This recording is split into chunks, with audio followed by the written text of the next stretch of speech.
Fala aí, gente, sejam bem-vindos a mais uma review aqui do canal de Linux. Fazia um bom tempo até que a gente não tinha esse tipo de review. Eu acho que vocês vão gostar bastante. O Ubuntu 19.10 vem chegando aí com várias melhorias bem interessantes. Quem me segue no Instagram viu alguns stories já com as prévias do que eu estava montando para o vídeo de hoje. Então, se você ainda não me segue, segue lá que sempre tem conteúdo extra bacana para você acessar. E agora nós vamos juntos conhecer os pontos positivos, negativos e o que mudou nessa nova versão do Ubuntu. Bora lá!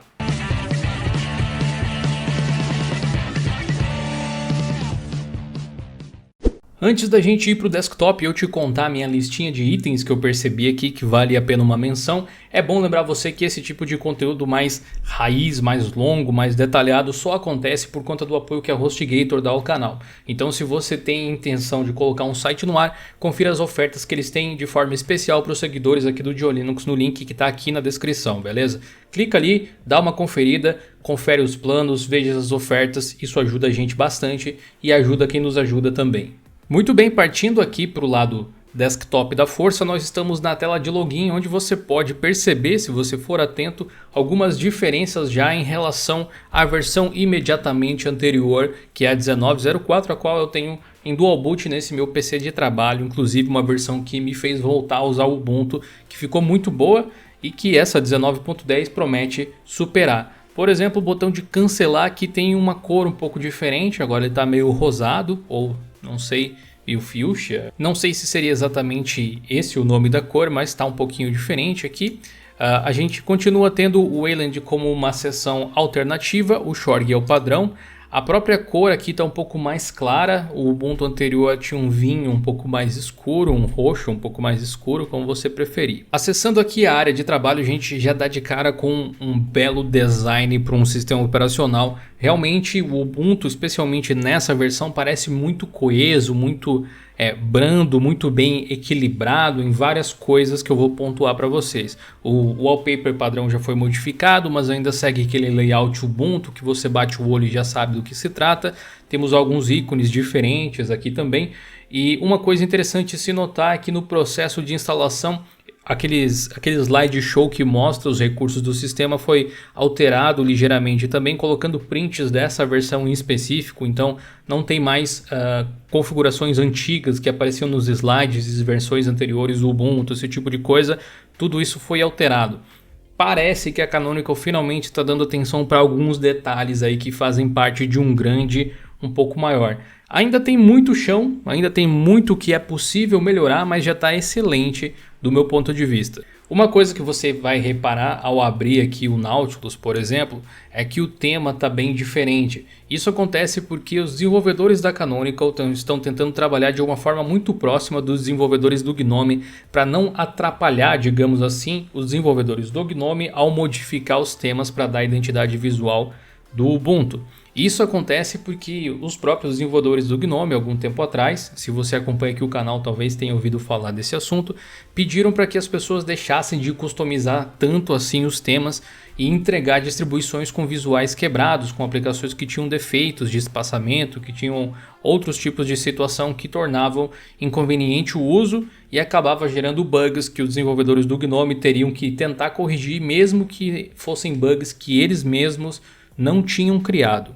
Para resolver essa questão seria utilizar o tema padrão do GNOME, mas isso também faz com que a identidade visual do sistema se perca. A solução da Canonical foi criar o Yaru em cima do Adwaita, basicamente trocando o Accent Color e alguns outros detalhes, como por exemplo a barrinha superior. Inclusive eu instalei o GNOME Tweaks aqui já para mostrar uma coisa. Houve um momento nesse ciclo onde tinha sido proposto uma modificação nesse tema padrão do Yaru para uma versão completamente branca, que acabou vindo aqui como alternativa no sistema, que é o Yaru Light com a barra superior, que lembra no caso o Radiance, que era o tema anterior que existia. Lembra Ambience e Radiance, o escuro e o claro que o Ubuntu tinha? Então ainda tem essa opção agora. O tema que eles tinham proposto com o padrão seria esse aqui, mas eles acabaram desistindo no meio do caminho e deixando esse padrão que particularmente me agrada mais com essa barrinha assim. E claro, você também tem todo o modo Dark aqui para usar as telas todas escuras, que é provavelmente como eu vou utilizar inclusive. Porém, uma das coisas que permanece a mesma, pelo menos no momento que eu estou gravando esse vídeo aqui, que é o dia 3 de outubro, ainda vai demorar um pouquinho para ser lançado, a gente vai ter o lançamento do Ubuntu perto do dia 20, dia 17, dia 20 muito provavelmente, é que aqui na parte superior nós temos agora as interfaces do Shell com um tom claro. Na versão 19.04 ele era completamente escuro. Eu não vejo como um grande problema necessariamente, são menus que você não vai abrir com tanta constância assim, muito provavelmente. E é um tipo de coisa que você também pode mudar via tema se você quiser, beleza? Mas essas são algumas novidades, eu vou deixar aqui no tema padrão para a gente continuar a nossa análise. Uma outra coisa interessante para a gente perceber referente ao tema é que a barra lateral ela tem uma pequena transparência, certo? Então você tem uma barra na versão anterior que era completamente opaca e agora você tem uma barra que é semi-transparente. Eu acho que não faria mal nenhum se a Canonical colocasse a barra superior com a mesma semi-transparência da barra lateral, mas é um detalhezinho que pode agradar alguns ou desagradar outros. Para mim, francamente, não faz diferença nenhuma. Mesmo rodando em máquina virtual, a gente percebe uma melhoria de performance bem grande, especialmente em relação a 1804 LTS, que carrega o GNOME 3.28 ainda. O GNOME 3.34 está muito mais rápido, está muito mais responsivo. Responsivo que eu digo, a gente não deve julgar o sistema operacional por quanto ele consome de RAM necessariamente ou algo assim, e sim pela sua responsividade, o quanto você consegue utilizar ele e ele executar as tarefas que ele precisa executar de forma ágil, de forma rápida, e se tiver alguma demora que tenha um bom motivo para essa demora, né? E aqui a gente vê uma amostra disso, você vê que o menu ele abre muito rápido. A própria demora que existe para mostrar os aplicativos se deve à própria animação e eu estou rodando nesse momento numa máquina virtual para facilitar a minha captura. Numa máquina real ele é bem instantâneo, muito rápido. E falando em design, você repara que nessa região a gente tem um design um pouco diferente aqui no campo de pesquisa e ele também está mais escurecido, não tem um blur nem nada no fundo que não força muito os GPUs um pouco mais fracos, o que é uma boa, mas dá um maior destaque para os próprios aplicativos. Aliado a isso, agora você tem aquele recurso que muitas pessoas esperaram por muito tempo, que é você arrastar um ícone em cima do outro e criar uma pastinha que gera um nome automático. Então a gente pode criar aqui uma pastinha para todo o LibreOffice, por exemplo, e já colocou o nome de escritório, olha só que interessante. Se você quiser remover algum item daqui, é só arrastar ali para fora também, sem problema nenhum. Havia também uma proposta de você poder rearranjar a ordem aqui dos aplicativos, mas isso não está sendo possível no momento. E na verdade eu nem sei se é uma grande ideia fazer isso, apesar de eu sempre achar que customização nesse nível aqui um pouco mais básico pode ser legal. Os aplicativos eles estão ordenados de forma alfabética, então eu sei que se o meu aplicativo começa com V ele vai estar no final, se ele começa com A ele vai estar no início e assim por diante, né? Então fica fácil de localizar as coisas. Melhor que isso seria uma solução como o Deepin fez, que você tem as categorias para navegar facilmente, né, clicando, mas de forma geral as coisas estão bem rápidas. A maior parte das pessoas que usam o GNOME Shell abre o menu e digita o que está buscando aqui. Isso funciona de uma forma muito rápida e muito eficaz, ainda mais agora nessa versão. Temos um novo ícone aqui no gerenciador de arquivos, esse ícone é o mesmo ícone do tema Adwaita padrão. E nós temos também melhorias aqui na área de trabalho, naquela extensão que faz essa integração. O interessante do Ubuntu fazer esse tipo de integração via override é que deixa de ser uma mera extensão para ser um recurso integrado do sistema, faz parte de como o sistema funciona. Junto com isso, eu suponho que vem algumas responsabilidades também para você permitir uma configuração facilitada desse tipo de coisa, o que ainda não é exatamente o caso, mas tem coisas melhoradas, tem coisas que podem melhorar. Por exemplo, uma delas é a tradução. Eu lembro que antes, na versão 19.04, quando eu vim aqui em criar uma nova pasta, essa caixa de diálogo aqui ela aparecia em inglês. Não que seja um grande problema assim de você, né, não entender o que você está fazendo, mas se a ideia é atingir todos os públicos, e no caso aqui, é claro, o nosso público brasileiro, é interessante que exista sim uma tradução, pelo menos o mais próxima possível de qualidade, né? O mais próxima possível do que as pessoas vão conseguir compreender. Eu vou criar aqui uma nova pasta. E aqui está a minha nova pasta. O recurso de arrastar para dentro do Nautilus ainda não está funcionando, então simplesmente não tem como, nem para dentro nem para fora. Entretanto, eu posso sim arrastar essa pasta aqui para qualquer lugar que eu queira, por exemplo, levá-la para documentos de dentro do gerenciador de arquivos. E você repara, tem um tipo de coisa aqui que só incomoda a gente chata, que nem eu, que é uma pequena piscada na tela aqui no desktop quando alguma coisa acontece. Por exemplo, quando eu apagar aqui, você vê que ele meio que dá um refresh na área de trabalho e as pastinhas, os itens da área de trabalho somem por um micro instante e depois voltam. Isso aqui ficou mais rápido, no 1904 ele demorava um pouco mais, era um pouco mais perceptível. Não é algo que influencia em absolutamente nada na usabilidade, mas é uma questão de eye candy. Se você conseguir evitar que isso sequer aconteça aos olhos de quem está utilizando o computador, melhor. Mas é mais um recurso aí que foi melhorado e aparentemente muita coisa foi nesse sentido assim, de pequenas lapidações também.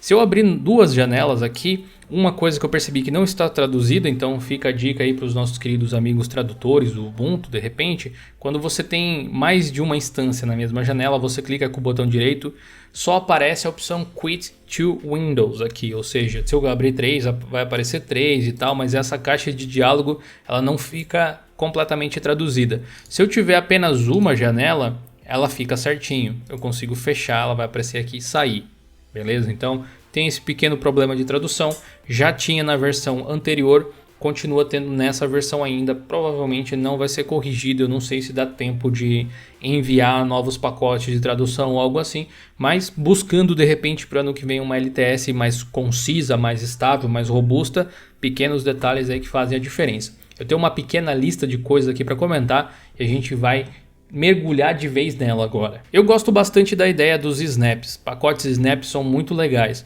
mas as pessoas reclamavam que ou eles eram grandes demais, ou eles demoravam para abrir, ou tinha algum problema com o tema e tal. Realmente eles chegaram no mercado como soluções para muitas coisas, mas eles não chegaram perfeitos. E é meio improvável que qualquer produto chegue perfeitamente, mas é provável também que a empresa vá melhorando esse tipo de coisa ao longo do tempo. Hoje os snaps estão muito bons. Talvez eles tenham se precipitado em fazer essa integração no sistema.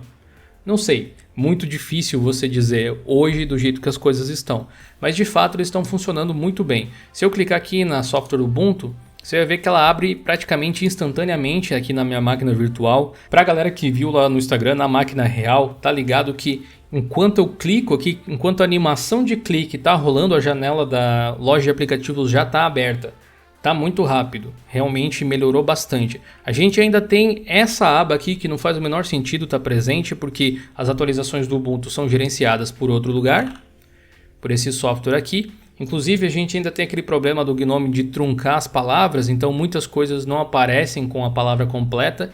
Hoje em dia a gente nem se importa mais porque reconhece, mas para a experiência de usuário seria bom. Seria legal que quando você passasse o mouse, exibisse todo o nome do aplicativo, ou então que o pessoal da Canonical renomeasse todos eles para que coubesse em 15 caracteres, se eu não me engano é o que entra ali. Mas tem algo curioso, por exemplo, LibreOffice Calc, certo? LibreOffice tem a mesma quantidade de letras do que aqui, e Calc tem 4 letras, do mesmo jeito que Draw tem 4 letras. Mas em Draw ele fica reticente e em Calc não. Por que será? Eis a questão. Isso não é algo do Ubuntu especificamente, é algo do próprio Gnome. Entretanto, por mais que essa aba não tenha muitas funções, se você habilitar suporte a Flatpak, os Flatpaks começam a ser atualizados por aqui. Então é bom que você tenha um manuseio gráfico dos próprios Flatpaks também. Os snaps eles são atualizados em segundo plano automaticamente, da mesma forma com que os Flatpaks são atualizados em segundo plano automaticamente no Linux Mint. No Fedora você tem todo o gerenciamento de atualizações por aqui, por exemplo, e eu acho que funciona de um jeito que seria melhor. Há rumores de que a Canonical estaria pensando em lançar uma Snap Store independente da Gnome Software, e eu acho que é uma ideia bem interessante, inclusive para fomentar esse tipo de coisa e dar mais uma ferramenta única para o Ubuntu, mas ainda é cedo para a gente dizer qualquer coisa, não sei se vai sair para a próxima LTS, aparentemente está na mira aí dos desenvolvedores. O fato dos snaps precisarem de um pouco mais de espaço, eu francamente não me importo. Um sistema operacional como o Ubuntu aqui, por exemplo, usa nem 7 GB para todo esse sistema aqui instalado. Eu nem estou usando a versão mínima, poderia estar utilizando a versão mínima, que ia economizar um pouco mais de espaço e economizar aqui uns 600 MB mais ou menos. Então, realmente eu não vejo problema, certo? É uma coisa bem tranquila aqui de se utilizar. Os snaps, eventualmente, eles podem abrir um pouco mais devagar na primeira vez que você abre a aplicação. Depois ele fica bem rápido. Por exemplo, vamos pegar aqui a calculadora. Ó, tá vendo? Tá demorando um pouquinho. Abriu. Vou fixar aqui na barra e ele é um snap, né? Que você tá vendo aqui atrás, Gnome Calculator, certo? Agora eu vou clicar aqui. Repara como é bem mais rápido?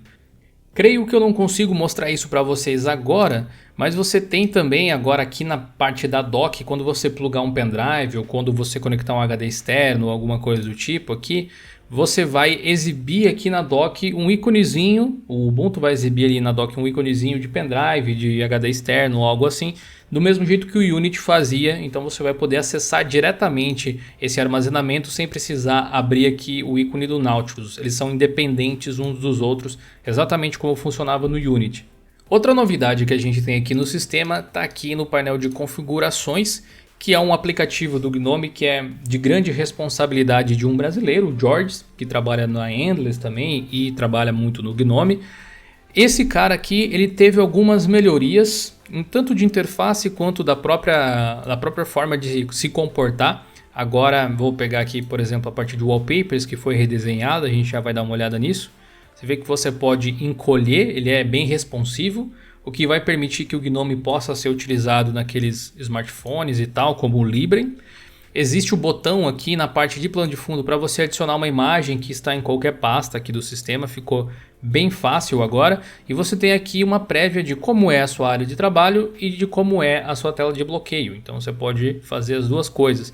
E temos um novo set de wallpapers aqui da comunidade Ubuntu, lindíssimo, um mais bonito do que o outro. Eu adorei isso aqui, fazia muito tempo que eles não acertavam a mão em todos os wallpapers, para o meu gosto obviamente, mas tá muito legal, é um mais legal que o outro sem dúvida nenhuma. Eu gosto muito dessas cores e tudo mais, e olha só, você pode definir para plano de fundo e tela de bloqueio simultaneamente, ou só para um ou só para outro. Por exemplo, definir plano de fundo, e aí você tem aqui, ó, novo wallpaper do Ubuntu, realmente muito bonito, muito legal. Esse aqui é uma obra-prima, né? Esse aqui é muito louco o negócio.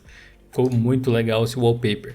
Enfim, são algumas das novidades. Esse aqui também ficou bem bacana. São algumas das novidades que a gente tem aqui. Em dispositivos, você vai ver aqui em monitores também que agora o painel de luz noturna recebeu uma abinha em específico, permitindo que você configure aquela questão de luminosidade para não afetar tanto os seus olhos assim em momentos onde você está mais concentrado, onde você está mais em lugares com menos luz, né, mais escurecidos e tal. Aqui na parte do aplicativos a gente tem muita coisa legal que permite que você configure as notificações, associações, etc. Mas não existe uma boa integração com os snaps ainda. Por exemplo, a calculadora é um snap.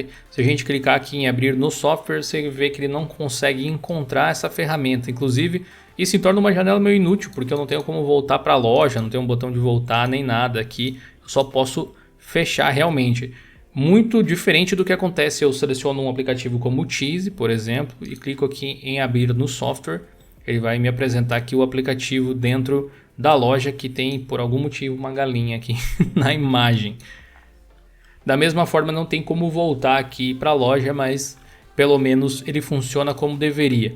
Aplicativos Flatpak tendem a ter uma integração aqui também, porque eles são mais ligados intrinsecamente com o projeto Gnome. E aqui, provavelmente, né, trabalho da Canonical fazer uma integração um pouco mais certeira em relação a isso. Aqui na parte de Docker ou de Dock, eu acho que não deveria ser traduzido para Docker necessariamente, né? Dock, a gente ainda tem aquela opção de ocultar ela automaticamente quando uma janela bate. E não tem nenhuma outra opção. A gente pode mudar para baixo, mudar para a direita, se for o caso, se você quiser. E deixar na esquerda, que é o visual padrão. Modificar aqui o tamanho dos ícones. sendo que 48 é o padrão, né? Vai depender de qual o tamanho da sua tela e tal, você pode ajustar assim. Mas, por exemplo, aquela opção que tem aqui justamente de exibir os pendrives e tal que eu tinha mencionado, não tem a opção aqui de eu esconder eles ou eu não querer ver esse tipo de coisa, já que se eu tiver um HD externo conectado ou um pendrive, ele vai acabar ocupando o espaço de um aplicativo aqui na barra. E essa barra aqui não é tão inteligente quanto a barra que o Unity tinha, apesar dela ser funcional o suficiente. Podemos ver aqui que no momento, pelo menos, o Ubuntu está chegando com o kernel 5.3, o que é bem interessante para quem tem hardwares mais novos, né? Sempre tem melhores integrações e tudo mais. E também a gente pode fazer uma leitura rápida de RAM. Você vê que ele está usando bastante memória RAM, mas é porque eu estou brincando aqui e tal. Veja lá os prints que eu mostrei no meu Instagram. Você vai ver que o Ubuntu sem nada rodando, logo que você dá boot, ele fica em torno de uns 500 e alguma coisa, 670, dependendo do tipo da instalação que você faz. Mas de novo, o importante não é quanto ele usa de memória. A memória está aí para ser usada, é o quão responsivo o sistema é alocando os recursos. É como o macOS faz. Se você olha o standby do macOS, digamos assim, ele está muitas vezes acima de 4 GB de RAM e o sistema continua funcionando muito bem. Só, é claro, não vai ser tão bom caso você tenha um computador com muito pouca memória, e aí existem distribuições Linux, inclusive versões do próprio Ubuntu, que são mais voltadas para esse público. Inclusive eu encerrei a sessão para fazer uma nova leitura. Como você pode ver, 814 agora. Máquina virtual geralmente consome mais recursos também. Mas vamos chamar atenção para um detalhe interessante aqui em processos.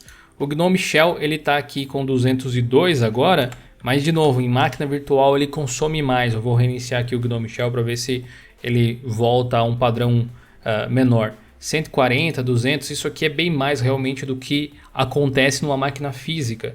Rodando o computador no notebook, o GNOME me impressionou, o GNOME Shell, o processo do GNOME Shell me impressionou rodando a inacreditáveis 74 megabytes de RAM.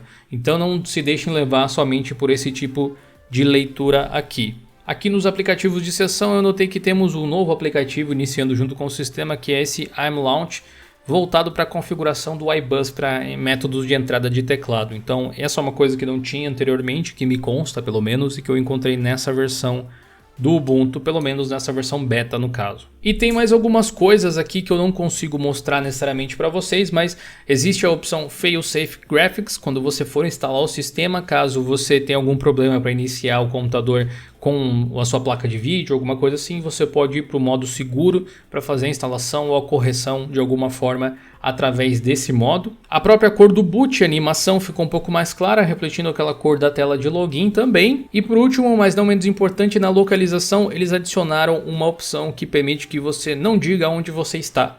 Tipo, questões de privacidade. Eu não quero dizer de que país eu sou, ou qual língua eu falo, ou algo assim. Tem uma opção No Location. E aí ele vai simplesmente utilizar o sistema com as informações que você quiser passar, com o relógio que você quiser passar, com o fuso horário que você quiser passar, onde você quiser passar e tudo mais. O Ubuntu é um sistema muito transparente em relação à privacidade. Basta você chegar aqui em privacidade e fazer as configurações como você desejar. É muito diferente de um sistema de configurações do Mint ou do Elementary ou algum outro ambiente que nem sequer tem um painel desse tipo, porque efetivamente o sistema operacional está interagindo diretamente com você, e dependendo do que ele faça e como ele faça, você pode querer optar por fazer certas coisas ou não. No Linux Mint eu não tenho como dizer para os aplicativos não usarem minha localização, por exemplo. Aqui eu tenho esse tipo de coisa. Inclusive o padrão é desativado, mas você pode ativar para melhorar o impacto de algumas coisas aqui. Você também pode configurar aqui o reporte de erros para enviar manualmente, assim aquela telinha de erros nunca mais aparece para você. E a maior parte das coisas fala de privacidade, inclusive no nível pessoal, físico, não somente digital, como a tela de bloqueio, que você pode fazer com que ela desligue quando você sai do computador ali por um tempinho, para que não mostre notificações na tela de bloqueio, esse tipo de coisa. Você também pode excluir os arquivos depois de um tempo, o chamado que housekeeping, né? Você pode fazer com que o próprio sistema faça essa manutenção por você, basta ali configurar. E a verificação de ligação com a internet você também pode desligar. E o legal é que, como é software livre, como é software open source, você sabe que se você clica, realmente acontece. E por último, uma coisa que eu tinha esquecido de mencionar, agora a gente tem aqui a opção de drivers adicionais. Eles readicionaram esse ícone, ele continua levando lá para o mesmo lugar, na verdade, lá para a parte de programas e atualizações, na aba de drivers adicionais. Ficou legal com esse novo tema GTK aqui, inclusive, mas facilita a questão de você digitar driver aqui e você já ter diretamente um lugar onde clicar para levar para a instalação de driver. Antes você digitava a palavra driver, por exemplo, ele só te mostrava essa opção aqui de programas e atualizações, porque no fim das contas é esse programa, né? Só que você tem que vir aqui em drivers adicionais. Querendo ou não, é um pequeno atalho, uma coisinha de nada aí, mas que faz diferença. E tem o live patching também, que eu tinha deixado passar de comentar aqui, mas ele não está disponível geralmente. Deixa eu clicar aqui de volta, você vê que também é só um ícone que leva para esse programa de atualizações. Seria legal se fosse possível integrar tanto o live patch quanto os drivers lá no GNOME Control Center, colocar todas as opções de configurações do Ubuntu aqui, colocar a mudança de tema, por exemplo, aqui junto com o plano de fundo, alguma coisa do tipo, personalização, sim, tema mesmo, assim, do mesmo jeito que o pessoal do Pop! OS fez. Acho que seria bem legal colocar o modo Dark aqui e ativar rapidinho. Mas enfim, o Live Patching ele não está disponível para o Ubuntu 19.10 porque o Live Patching aparentemente só está disponível para versões LTS no momento. Eu não sei se isso mudaria no futuro ou algo do tipo. Para quem usa no desktop realmente não faz tanta diferença assim, porque você reinicia o computador praticamente todo dia, tirando umas pessoas em específico que talvez deixem o PC rodando por vários dias. Mas eu, por exemplo, reinicio todo dia, então não tem problema, atualizo o kernel. Quando eu reiniciar, no dia seguinte já estou com as atualizações de kernel ativada. Mas faz muita diferença para pessoas que não podem parar o PC por motivo nenhum, especialmente em servidor. Com isso, galera, vocês conheceram tudo o que há de novo e de importante no Ubuntu 19.10. Ion Ermine, eu acho que é assim que se pronuncia, que deve estar chegando em breve. Certamente eu atualizarei do 19.04 para ele, do 18.04, dependendo da circunstância, talvez não valha a pena. Se vocês quiserem, eu posso de repente fazer um vídeo a respeito de quando vale a pena fazer esse tipo de atualização, se essa é uma circunstância que vale a pena, já para não me estender num vídeo que está bem longo, beleza? Temos melhorias de drivers de vídeo aqui também que eu não mencionei, tem drivers mais novos da NVIDIA, aquele driver que tem suporte agora às placas híbridas com offload para carregamento e tal. Eu não sei se está com o SHOG na versão correta, se todos os detalhes estão ajustados, mas estamos caminhando aí para um momento onde o calvário das placas híbridas vai acabar aparentemente, ou pelo menos vai facilitar um pouco a vida de quem trabalha com elas, porque elas já funcionavam, só que esse negócio de ficar reiniciando e tal era um pouco inconveniente. E dessa forma acaba funcionando bem melhor, né? Falta talvez algumas integrações na área de trabalho mesmo, o pessoal do GNOME fazer isso, o pessoal da Canonical fazer isso, alguém fazer esse tipo de integração, enfim. Mas de toda forma, eu fiz o meu melhor aqui para apresentar o Ubuntu 19.10 para você, ainda na versão beta. Pode ser que algum detalhe aí mude até a versão final, a gente não sabe. Quando sair a versão final, eu faço mais um vídeo comentando as minhas impressões no pós-lançamento, de repente mostrando o meu processo de upgrade, se deu para fazer atualização normal ou não. Geralmente dá para você atualizar o Ubuntu de uma versão para outra sem maiores problemas. Mas é isso aí. Curtiu? Deixa o like, se for novo no canal, se inscreve aí. A gente se vê no próximo vídeo. Valeu, falou e até mais.